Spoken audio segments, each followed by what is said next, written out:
আসসালামু আলাইকুম। আপনার পেশা অনুযায়ী আপনার ভিসাটি ঠিক আছে তো? না হয় আপনি পড়তে পারেন অনেক বড় বিপদে। প্রবাসে আসার পর অনেকেই এই একটা জিনিসে ভুল করে থাকেন। আপনি যে কাজ করছেন সেটি আপনার ভিসা অথবা আপনার এমএরএস আইডির পেশার সাথে মিল আছে কিনা। উদাহরণ দিয়ে বলি তাহলে আপনাদের বুঝতে সুবিধা হবে। ধরুন আপনার এমএরএস আইডিতে আপনার পেশা রয়েছে ক্লিনার, কিন্তু আপনি কাজ করে যাচ্ছেন অফিস অ্যাসিস্ট্যান্ট অথবা সেলসম্যান হিসাবে। এটি কিন্তু আইন অনুযায়ী এক ধরনের অপরাধ, যাকে ইংলিশে বলা হয় মিসম্যাচড অকুপেশন।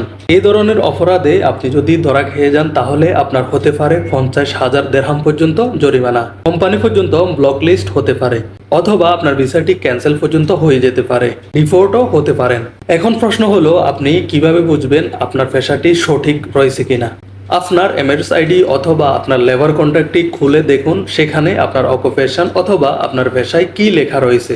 এবার আপনি মিলিয়ে দেখুন আপনি বর্তমানে যে কাজটি করছেন সেটির সাথে আপনার সেই পেশাটি মিল রয়েছে কিনা।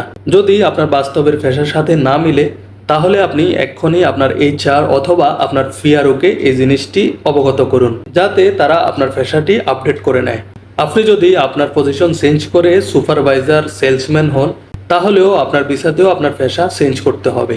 এখন কথা হলো এর সমাধান আসলে কি। কোম্পানির অনুমতি নিয়ে আপনি আপনার লেবার কন্ট্রাক্টটি আপডেট করে নিন, স্পন্সর ট্রান্সফার অথবা নতুন ওয়ার্ক পারমিট করে নিন। লেবার সেকশনে আপনি আপনার পেশাটি সংশোধন করে নিন। অনেকেই জানে না এই ভুলের কারণে তার ভিসা রিনিউ আটকে যেতে পারে, সেই ক্ষেত্রে এমএরএস আইডিও পাওয়া যায় না, ইভেন গ্রেফতার পর্যন্ত হতে পারে। তাই আর দেরি না করে আপনার পেশা অনুযায়ী আপনার ভিসার প্রফেশনটি ঠিক আছে কিনা আজই চেক করে নিন। প্রয়োজনে এই ভিডিওর কমেন্টস বক্সে কমেন্টস করুন, আমরা আপনাকে হেল্প করার জন্য প্রস্তুত রয়েছি। ভিডিওটি যদি ভালো লাগে এবং পরবর্তীতে এই সকল আপডেট পেতে আমাদেরকে এক্ষুনি ফলো দিয়ে রাখুন। আপনার অন্য প্রবাসী ভাইদের হেল্প করতে চাইলে ভিডিওটি শেয়ার করে দিন।